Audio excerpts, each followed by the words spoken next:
우리가 마음을 표현할 때 어떤 때는 참 답답할 때가 있죠.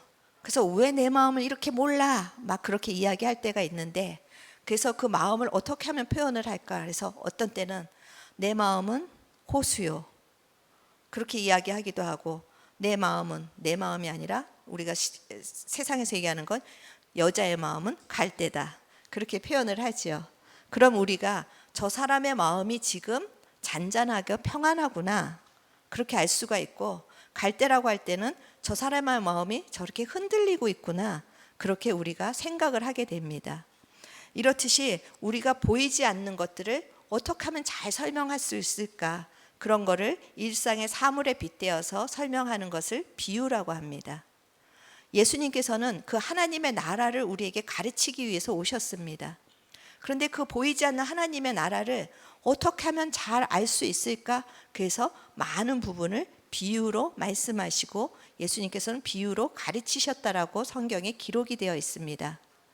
그런데 조금 이상한 것이 있습니다. 대부분 비유는 아까도 예를 들었듯이 언제 비유를 하지요? 이 사람을 좀 이해시키려고 할 때, 이 사람에게 내 뜻을 잘 전달하려고 할 때 비유를 합니다.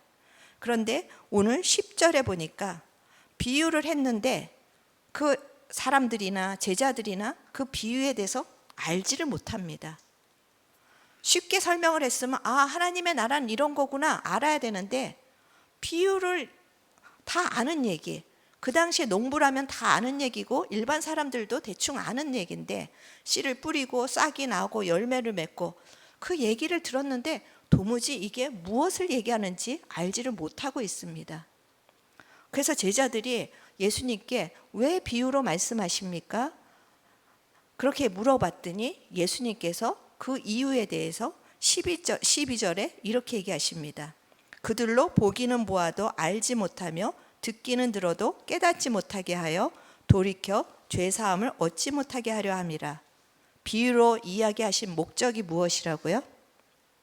쉽게 알아듣기 위함이 아니라 알아듣지 못하게 하려고 비유로 말씀하셨다. 이게 좀 이상하지 않습니까? 아니, 비유로 얘기하셨으면 알아들어야 될 텐데 오히려 알아듣지 못하게 비유로 말씀을 하셨다. 그러면서 덧붙여서 그 앞에 그렇게 하신 이유가 11절 우리 같이 한번 읽어보시겠습니다. 이르시되 하나님 나라의 비밀을 너희에게는 주었으나 외인에게는 모든 것을 비유로 하나니. 이 비유로 하신 목적, 하나님의 말씀이 지금 씨가 뿌려지는데 그것을 알아듣도록 허락한 자가 있고 그것을 알아듣지 못하도록 허락을 받지 못한 자가 있다라는 것입니다. 그러니까 우리가 이 길갓밭, 돌짝밭, 그리고 가시떨기밭, 우리가 좋은 밭, 이 비유를 우리 성도님들은 웬만하면 다 알고 계실 것입니다. 그래서 우리는 이 비유를 생각할 때 그래, 내 마음밭을 잘 가꿔서 열매를 맺자, 이렇게 적용들을 많이 했습니다. 그게 전혀 틀리다라는 적용은 아니고 우리도 끝에는 그렇게 적용점을 가져야 합니다. 그런데 이 비유의 근본적인 예수님의 진이, 알아듣는 자가 있고 못 알아듣는 자가 있는데, 이것이 허락되지 않은 자가 바로 길가밭이고 돌밭이고 가시떨기밭이고, 하나님의 나라의 천국의 비밀을 알아듣는 자가 좋은 밭이라는 것입니다. 그러니까 그 제자들에게 이 비유를 나중에 자세히 설명해 주십니다. 그 무리들에게 이 비유를 다 같이 이렇게 가르치셨지만 이 비유가 무슨 뜻을 가지고 있는지는 제자들에게 따로 설명을 해 주십니다. 그러니 이 하나님의 나라의 비밀이 무리들에게는 허락이 되지 않고 제자들에게는 허락이 되었다라는 것입니다. 그러면 제자들이 무슨 조건을 가졌기에, 여러분은 이 말씀을 들으면서 나는 비밀이 허락된 자다, 나는 아니다, 지금 마음에 막 왔다 갔다 하시죠? 나는 비밀이 허락된 자라 한번 손 들어봐 주실래요? 뭐 이렇게 수줍게 들 필요 없이 자신 있게 드셔도 됩니다. 몇 분 안 드시는데 그럼 나는 허락이 안 된 자다, 한번 손 들어봐 주실래요? 우리 1호 형제만 그냥 자신 있게. 그럼 손 안 드신 분은 어떤 지금 상태에 있는 거야? 아직도 잘 모르겠다. 그 상태이십니까? 그러면 누구에게 허락이 되었는가? 그럼 나는 과연 허락이 된 자인가? 우리가 성경으로 한번 찾아봐야 되겠죠. 그래서 요한복음 3장 3절을 같이 읽어보시겠습니다. 예수께서 대답하여 이르시되 진실로 진실로 내게 이르노니 사람이 거듭나지 아니하면 하나님의 나라를 볼 수 없느니라. 그러면 누구에게 하나님의 나라의 비밀은 허락되었다고요? 거듭난 자, 성령으로 본 어게인 한 사람. 그럼 다시 한번 손 들어보세요. 나는 하나님의 나라가 비밀이 허락된 자다. 아까보단 좀 많아졌지만 그래도 아직 안 드시는 분들은 아유 뭐 유치하게 저런 걸 손들라고 하나 이런 마음이신지 어떤 마음인지 잘 모르겠습니다. 거듭난 자에게는 하나님의 나라가 비밀이 허락되었습니다. 여러분은 거듭나셨습니까? 그럼 하나님의 나라가 비밀이 허락되셨습니까? 그러면은 좋은 밭입니다. 오늘 이 비유에서 예수님이 말씀하시고자 하는 것은 너희들 좋은 밭이 되어서 열매를 맺어라. 그건 2차적인 것이고 너희들이 얼마나 좋은 밭인지 알아랍니다. 하나님의 나라의 비밀이 너희들이 깨닫는 것이 아니라 내가 허락했기 때문에, 예수 그리스도를 믿는 자들에게는 그것이 열렸기 때문에 너희들은 이미 좋은 밭이 되었다. 이것을 뒷받침하는 말씀이 에스겔 36장 26절에 있습니다. 같이 또 읽겠습니다. 또 새 영을 너희 속에 두고 새 마음을 너희에게 주되 너희 육신에서 굳은 마음을 제거하고 부드러운 마음을 줄 것이며. 아멘. 우리가 예수님을 믿는 순간에 돌 같은 마음들, 가시떨기 밭 같은 우리의 마음들, 길가 같은 마음밭이 성령으로 말미암아 다 갈아 엎어져서 좋은 밭이 되었다라고 성경이 우리에게 말씀하고 계십니다. 그렇기 때문에 내가 봐도 나는 부모의 DNA가, 우리 가문의 DNA가 안 좋아. 우리 가문에는 막 이렇게 뭐 여러 가지 질병도 많고 성격 좋은 사람도 없고, 그렇지만 우리는 예수 그리스도의 DNA를 받은 새로운 밭이 되었습니다. 이 비유를 통해서 주님께서 우리에게 이것을 알라고 이야기하시는 것입니다. 그래서 너희들이 지금 비록 연약하여서 여전히 이리 치이고 저리 치이고 너희들의 삶 속에 가시떨기가 같은 열매가 맺어질지라도 너희들은 이미 좋은 밭이 되었으므로 이제 앞으로 너희들은 30배, 60배, 100배의 열매를 맺을 수밖에 없는 인생이다. 이것을 선포하신 것입니다. 지금은 내가 열매가 보이지 않고 정말 여전히 그냥 싹이 난 정도고 조금 이렇게 뭔가 가지에 뭔가 요만큼 맺혀 있는 것 같지만 이 좋은 땅에 우리는 좋은 씨가 뿌려졌습니다. 썩는 씨가 아니라 영원히 썩지 아니하시는 예수 그리스도의 씨가 우리에게 뿌려졌습니다. 그렇다면 우리는 60배, 100배 열매를 맺을 수밖에 없는 인생이다. 이것을 알고 너희들 좌절하지 말고 너희들이 어떤 인생을 살아갈지 앞으로 기대하라. 이러면서 이 말씀을 주신 것입니다.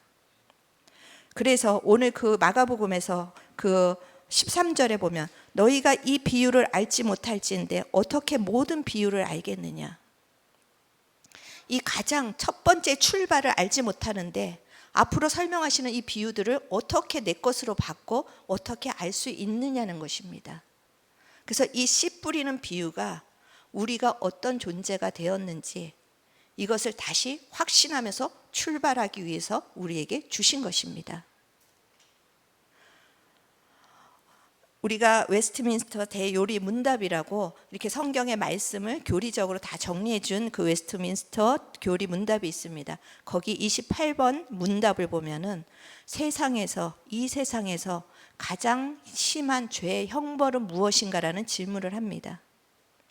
보통 우리는 죄의 형벌, 몸이 아프고 사업이 망하고, 그런데 그것이 죄의 형벌이 아니라 하나님의 생명을 깨닫지 못하는 마음의 굳어짐이 인생 가운데 받는 가장 큰 형벌이라고 그 웨스트민스터 교리에서 말하고 있습니다.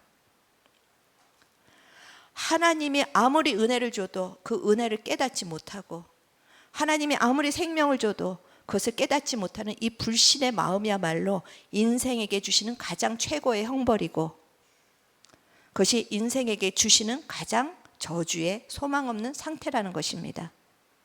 그런데 반대로 하나님께서 부드러운 마음을 주시어서 그 하나님의 말씀을 담을 수 있고 하나님의 씨를 우리가 가지고 있다면 이것이야말로 인생에서 받을 수 있는 최고의 복을 받았다라는 것입니다.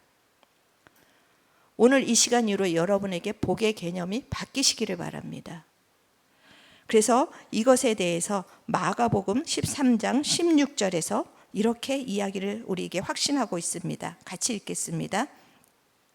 그러나 너희 눈은 봄으로 너희 귀는 들음으로 복이 있도다. 아멘. 여러분, 예수님이 우리를 위해서 십자가에서 죽으신 것을 믿으십니까? 복이 있습니다. 그것을 들어도 듣지 못하는 사람이 있고 그것을 보아도 보지 못하는 사람들이 너무나 많이 있다라는 것입니다. 그들이 그토록 기다리던 예수 그리스도가 인간의 몸을 입고 그 앞에 나타나서 말씀하시는데도 듣지를 못합니다. 보여주는데도 보지 못합니다. 그런데 우리가 그 예수님을 볼 수 있고 느낄 수 있고 귀로 들을 수 있다면, 성령으로 그렇게 듣고 볼 수 있다면 우리는 인생에서 가장 복을 받은 사람이라는 것을 확신하시기를 바랍니다. 이 복이 여러분에게 시작되었습니다. 비록 우리가 살아가면서 때로는 우리 가운데 정말 여러 가지 길가밭 같은 현상이 나타날 때도 있습니다. 돌밭 같은 현상이 나타날 때도 있고 가시떨기 같은 현상이 나타날 수도 있습니다. 그럼에도 불구하고 여러분이 그때마다 기억해야 될 거, 나는 좋은 밭이다. 그래서 나는 내가 열매를 맺는 것이 아니라 좋은 밭에 예수의 생명의 씨가 뿌려져서 나는 절로 열매를 맺는 인생으로 나는 지금 걸어가고 있다라는 여러분의 확신을 가지고 여러분을 속이는 사단을 향하여서 여러분이 선포하시기를 바랍니다. 네 인생에 뭐 볼 것이 있냐? 그럴 때 나는 주님이 나를 좋은 밭으로 삼으셨고 예수님의 생명의 씨가 뿌려졌으니까 반드시 열매를 맺을 수밖에 없다. 그 말씀으로 선포할 때마다 여러분의 인생에 정말 절로 열매가 맺는 역사가 열릴 것입니다. 그렇다면 여기서 우리가 한번 또 생각해 보게 됩니다. 그런데 왜 아직 열매가 없을까? 주님께서 30배, 60배, 100배 열매를 맺게 하셨겠다고 했는데 왜 아직 열매가 없을까? 그럴 때마다 이제 여러분이 좋은 밭인가 아닌가 고민할 것이 없이 내가 열매를 맺기 위해서 잡초를 제거하면 됩니다. 아무리 좋은 밭이라도 악한 사단들이, 악한 씨가 와서 사단이 씨를 뿌립니다. 악한 자가 와서 씨를 뿌린다. 그래서 그 씨가 뿌리를 내리게 만들면 열매를 맺을 수가 없습니다. 그리고 우리가 때를 따라 기경하지 않으면 이 좋은 밭이라도 딱딱해질 수가 있는 것입니다. 그래서 우리가 열매를 맺기 위해서 하나님이 이미 우리를 좋은 밭으로 만들어 주셨으니까 우리는 하나님을 의지해서 이제 우리 안에 잡초가 자라날 때마다 뽑으면 됩니다. 그리고 내 마음이 굳어질 때마다 성령으로 다시 기경하면 됩니다. 이것을 좋은 밭의 특징에서 주님이 잘 말씀하고 계십니다.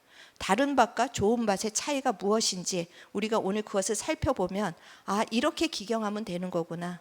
이렇게 내가 좋은 밭을 유지하면 되는 거구나. 우리에게 분명하게 그 길을 안내해주고 계시다라는 것입니다. 그래서 좋은 밭의 특징, 이제 오늘 이 세 가지를 그거 좋은 밭의 특징에 대해서 이제 두 가지로 나눌 텐데 이것이 지금 마가복음 이 문장뿐만이 아니라 동일한 것을 마태복음, 누가복음에서 기록한 것을 같이 참고해서 나누려고 합니다. 첫 번째 좋은 밭의 특징은 깨달음이 있다라는 것입니다. 그것이 마태복음 13장 23절에 있습니다. 같이 읽겠습니다. 좋은 땅에 뿌려졌다라는 것은 말씀을 듣고 깨닫는 자니 결실하여 어떤 것은 100배, 어떤 것은 60배, 어떤 것은 30배가 되느니라 하시더라. 좋은 밭, 그 다른 밭과 차이가 있습니다. 듣는 건 똑같이 듣는데 깨달음이 있다라는 것입니다. 그래서 마태복음의 이 본문을 보면 앞에는 깨달음이라는 단어가 나오지가 않고 좋은 밭에서만 이 깨달음이라는 단어가 나옵니다. 그러니까 이 좋은 밭의 특징은 깨달음에 있다. 지금 예수님을 따라다니던 무리들은 예수님이 말씀하실 때 그들이 아이 저런 말씀 그렇게 하고 다 외면했습니까? 그렇지 않았습니다. 어떻게 이런 말씀을 하시냐 감탄했습니다. 야, 서기관의 여태까지 가르치던 다른 사람들 서기관의 말씀하고는 다르다.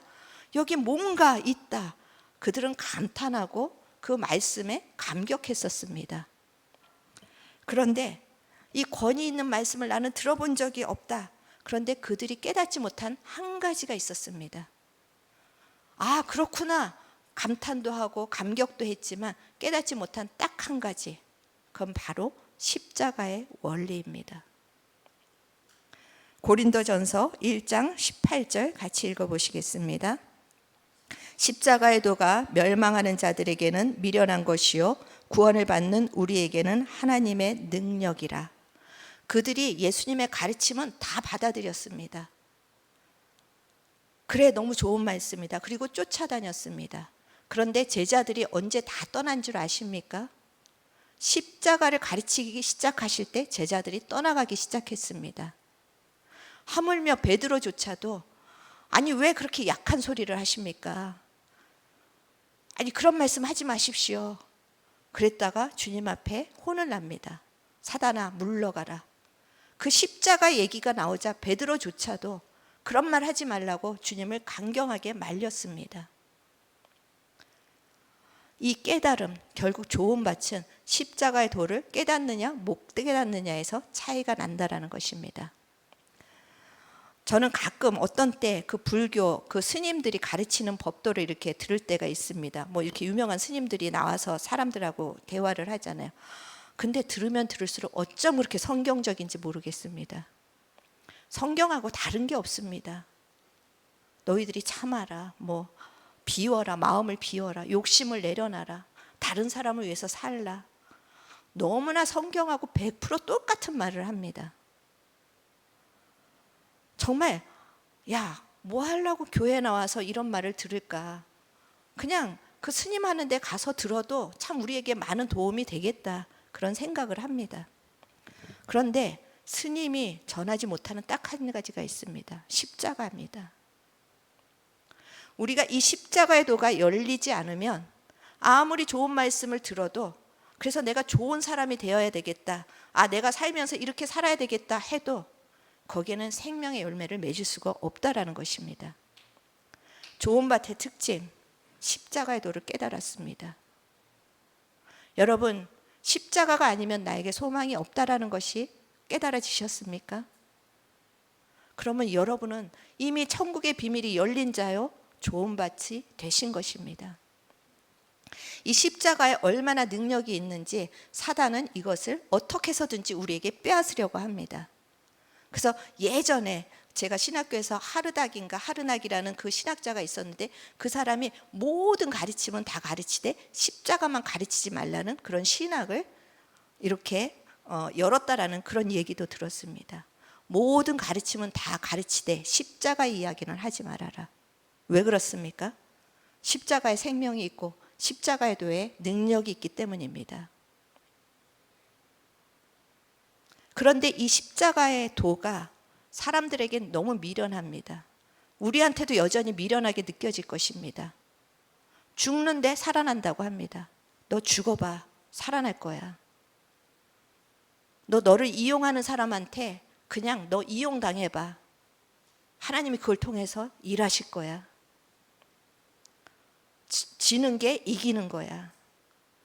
그리고 너의 옛사람으로, 이 옛자는 죽이고 예수 그리스도의 새 사람으로 살아. 이런 것이 세상에서 너무 어리석은 것입니다. 지금 세상이 어떤 세상입니까? 자아 실현을 해라. 너의 자아를 붙잡아라. 네가 소중한 사람이다. 그런데 이 십자가의 도는 이 세상과 완전히 반대되는 걸 이야기하고 있으니 그것이 미련할 수밖에 없습니다. 그런데 그래서 아까 읽은 고린도전서 1장 18절에서 이 십자가가 도가 그 천국의 비밀이 가려진 자에게는 미련한 것이, 지혜로운 것이, 지혜롭지 못한 어리석은 것이라고 그렇게 여긴다라는 것입니다. 그렇지만 이 십자가의 도, 나의 인생의 소망은 예수님이 나를 위해서 십자가에서 죽으시고 내가 예수로 인하여서 새 생명으로 살았다, 주님과 함께 부활했다, 이것이 여러분의 삶의 능력이십니다. 그리고 이것을 믿는 인생이 복된 인생이고 천국의 비밀이 열린 인생인 것입니다. 이 십자가의 도는 대부분, 왜냐하면 그 고린도 후서 4장 4절에서도 이렇게 얘기하고 있지만 그 사단이 그 영을 혼미하게 해서 그 십자가만은 깨닫지 못하게 하고 있다는 것입니다. 그래서 우리가 이 교회 안에 있으면서도 대부분 무슨 말을 하냐면 맨날 십자가 십자가 그러지 말아라. 십자가 예수 믿을 때 필요한 것이다. 그리고 그건 너무 딱딱한 교리다. 그래서 십자가의 도를 교회 안에서조차 미련한 것으로 생각하고 그냥 그 불교에서 스님들이 이야기하는 것처럼 그래 이렇게 살면은 정말 이 땅에서 네 자신을 비워서 네 자신을 승화해서 이런 얘기로만 이 기독교가 접근하기 때문에 능력을 잃어버린 것입니다. 여러분, 미련한 것 같을지라도 이 십자가의 도가 여러분의 삶의 원인이 되시기를 원합니다. 십자가의 삶이 여러분의 인생의 출발이 되시기를 축원합니다. 교회를 나오는데도 여전히 십자가는 자꾸만 나에게 먼 얘기처럼 들리고 그냥 나는 그냥 그래 알지, 그런데 조금 더 좋은 얘기, 조금 더 참자, 뭐 어떤 이야기 이런 거에 더 마음이 꽂혀 있다면 이 시간에 성령님께 구하십시오. 시편 기자와 같이 이 시간에 구하시기를 바랍니다. 우리 시편 119편 18절 그 말씀이 내 기도가 되기를 원합니다. 내 눈을 열어서 주의 율법에서 놀라운 것을 보게 하소서. 아멘. 주님, 이 시간에 우리의 눈을 열어서 그 십자가의 비밀을 알게 하여 주시옵소서. 그 십자가 속에 있는 그 신비를 알게 하여 주시옵소서. 우리가 겸손하게 주님 앞에 엎드릴 때마다 주님은 그 십자가의 은혜를 더 열어주실 것입니다. 그 십자가의 능력을 더 열어주실 것입니다. 그래서 그 십자가의 은혜와 능력을 알고 우리가 열매 맺는 삶이 되시기를 주님의 이름으로 축원합니다. 이 십자가가 우리가 알아지면 그 십자가를 우리는 따라서 살아가게 돼 있습니다. 그래서 좋은 땅의 특징이 두 번째는 받고 지키어 인내한다라는 것입니다. 우리 마가복음 4장 20절과 누가복음 8장 15절을 같이 한번 읽겠습니다. 좋은 땅에 뿌려졌다는 것은 곧 말씀을 듣고 받아 30배나 60배나 100배의 결실을 하는 자니라. 좋은 땅에 있다는 것은 착하고 좋은 마음으로 말씀을 듣고 지키어 인내로 결실하는 자니라. 아멘. 좋은 땅과 그 나쁜 땅의 차이점, 그거는 뿌리가 있느냐 없느냐입니다. 주님의 말씀을 들었으면 그 말씀을 받아서 그 말씀을 지키고 그 말씀을 인내할 때 뿌리가 내려져서 열매를 맺는다라는 것입니다. 우리가 말씀을 받는다. 그 마가복음 오늘 읽은 말씀 중에서는 그 말씀을 받는 게 이 좋은 땅에서만 나타나고 있지는 않습니다. 그 말씀을 받는다라는 게 16절에 보면은 마가복음 4장 16절에 보면 그들도 말씀을 듣고 그 다음에 받는, 즉시 기쁨으로 받는다라고 되어 있습니다.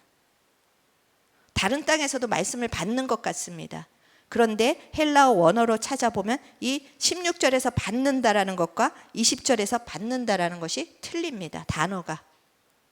16절에서 말씀을 받은 것은 어떤 의미냐면 택배 왔어요. 그러면 어떡하죠? 받아요.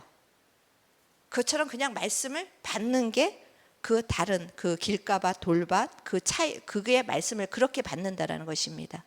그런데 좋은 땅에서 말씀을 받는다라는 것은 택배 왔어요 할 때 그 받는 것이 아니라 그 말씀을 내 내면 속으로 받는 것입니다. 내 생각과 내 마음과 내 모든 영 안에 깊이 받는 것을 그 말씀을 받는 것이라고 합니다. 길가밭은 어떻습니까? 말씀을 받되 그 말씀이 뿌리를 내리지 못합니다. 왜냐하면 길가라는 특징이 질이 난 것입니다. 계속해서 다니다 보면 거기에 길이 생깁니다. 우리가 너무나 말씀을 계속 받는데 이 말씀이 뿌리를 내리지 못하면 우리의 심령이 길가밭 같이 되는 것입니다. 그래서 말씀을 듣는데 저거 다 아는 말씀. 아이 그렇지. 아이 저거는 왜 저렇게 말씀하실까? 이러면서 말씀에 뿌리를 내리지 못하는 것입니다. 그리고 돌밭은 말씀을 또 기쁨으로 받지만 뿌리가 없어서 잠깐 즉시 받는데 택배 받듯이 즉시 받았다가 조금 자기한테 손해가 오거나 힘든 일이 생기면 그냥 팽개쳐 버립니다. 뿌리를 못 내립니다. 그래서 이런 사람들의 특징은 금방 업됐다가 금방 다운돼 갖고 조금만 은혜 받으면 막 은혜 받았다고 난리를 치다가 조금만 어려운 일이 생기면 또 은혜가 없다고 난리를 치고 뿌리가 없기 때문입니다. 말씀을 받되 너무 쉽게 받았기 때문입니다. 그리고 가시떨기밭, 말씀을 받지만 세상의 욕심과 염려와 이런 게 또 가로막혀 갖고 그 말씀의 뿌리가 너무 약해서 그냥 살짝 지나가기만 해도 뿌리가 흔들린다라는 것입니다. 좋은 밭은 말씀을 깨닫고 그 다음에 그 말씀을 심령 깊은 곳에 받고 그 말씀을 그 다음에 지킨다. 지킨다라는 것은 원어로 보면 굳게 붙잡는다. 말씀이 날아갈까 봐 굳게 붙잡고 그 다음에 인내한다. 우리가 착각하는 것은 인내한다 그러면 자꾸만 참는 것을 생각합니다. 근데 성경에서의 인내는 참는 것이 아니라 내가 말씀과 같이 씨름하면서 그것을 투쟁하는 것을 인내한다고 합니다. 그리고 그것이 이루어질 것을 바라보는 것을 인내라는 단어로 쓰고 있습니다. 그러니까 우리가 말씀을 깨닫게 하셨으면 그 말씀을 내 삶 속에 이제 계속 받으면서 내가 어떤 상황이 생겼을 때 그 상황 속에서 그 말씀을 굳게 붙잡고 그 다음에 그 말씀이 내 삶 속에서 이루어질 걸 소망하면서 계속 나의 옛 생각과 마음과 부정적인 것들과 거짓된 것들과 계속 싸우는 삶을 사는 것 자체가 반드시 열매를 맺게 되어 있다라는 것입니다. 여러분 지금 당장 열매가 보이지 않아도 여러분이 지금 그런 삶을 살고 계시다면 소망하시기를 바랍니다. 주님이 좋은 땅은 반드시 30배, 60배, 100배의 열매를 맺는다라고 우리에게 약속하셨기 때문입니다. 내가 지금 너무 슬프지만 하나님께서 기뻐하시라고 하셨으니 그 말씀을 내가 붙잡고 내 생각에, 내 감정에 명령합니다. 너는 슬퍼하지 말고 기뻐할지어다. 그리고 슬픔이 일어날 때마다 기뻐할지어다. 계속 그거를 지키고 붙잡고 여러분이 그것을 인내할 때, 그것을 씨름할 때 반드시 여러분의 삶에는 기쁨이 부어질 것입니다. 내 안에 사랑이 없고 내 안에 용서가 없어서 하나님 내가 어쩜 이렇게 마음이 좁은 자입니까? 하나님 정말 주님께서는 사랑의 주님이라고 하셨고 우리에게 사랑하라고 명령하셨기 때문에 주님 나는 이 사랑을 굳건하게 붙잡습니다. 주님 내가 이 사랑을 붙잡고 내 마음에 있는 미움을 몰아냅니다. 내 안에 있는 시기를 몰아냅니다. 그럴 때 분명히 여러분의 삶 속에 사랑의 열매가 맺어질 것입니다. 하나님 나는 왜 이렇게 성질이 급한지 조금만 어떤 자극이 오면 하나님 앞뒤 가리지 않고 그냥 다 화를 쏟아내서 모든 물을 다 쏟아내고 있습니다. 하나님 나는 이제 주님의 인내를 가진 자이고 주님의 온유를 가진 자입니다. 내가 내 성질대로 사는 인생이 아니라 주님 이 온유함으로 나는 승리할 것입니다. 이렇게 주님의 성품을 붙잡고 씨름할 때 그 말씀을 받고 지키어 인내할 때 여러분에게는 온유의 열매가 맺어지고 인내의 열매를 맺게 하실 것입니다. 내가 맺는 것이 아니라 주님이 맺게 하실 것입니다.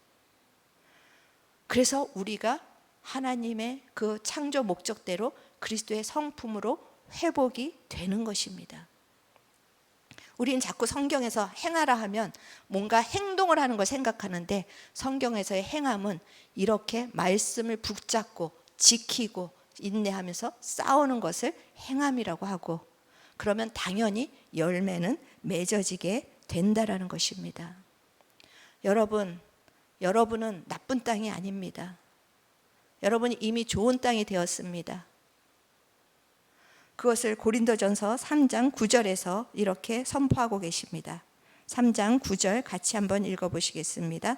우리는 하나님의 동역자들이요 너희는 하나님의 밭이요 하나님의 집이라. 아멘. 여러분, 하나님의 밭입니까? 그리고 예수 그리스도의 생명의 씨가 뿌려져 있습니까? 그러면 무슨 열매를 맺겠습니까? 나의 열매입니까? 예수 그리스도의 열매입니까?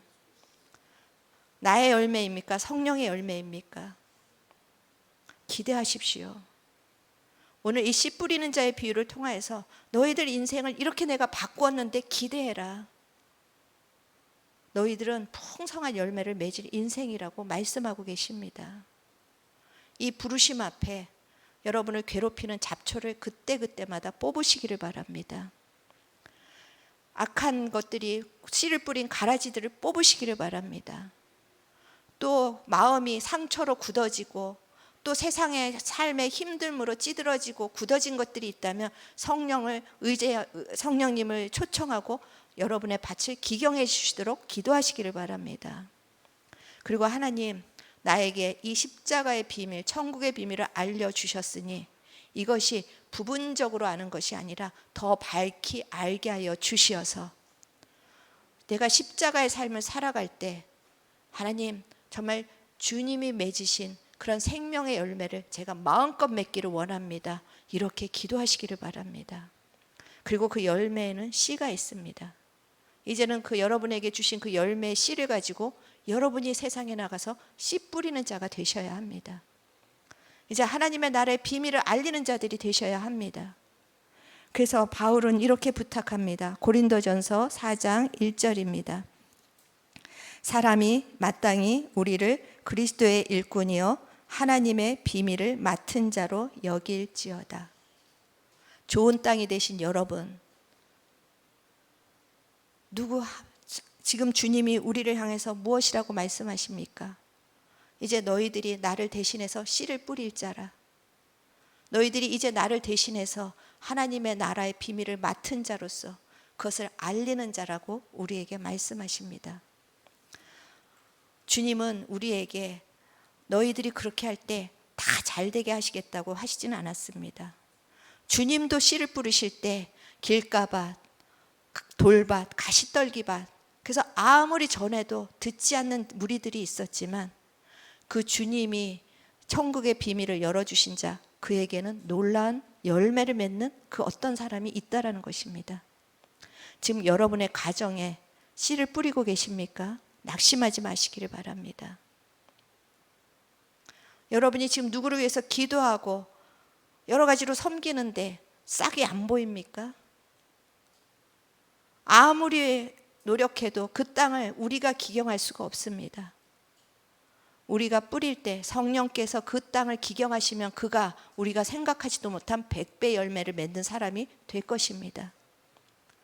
오늘 이 씨 뿌리는 자의 비유를 통해서 주님은 너희들의 마음을 잘 기경해서 열매를 맺어라가 아니라 너희들의 인생은 이미 주님 앞에 100배의 열매를 맺을 수 있는 인생으로 부름을 받았다라는 것입니다.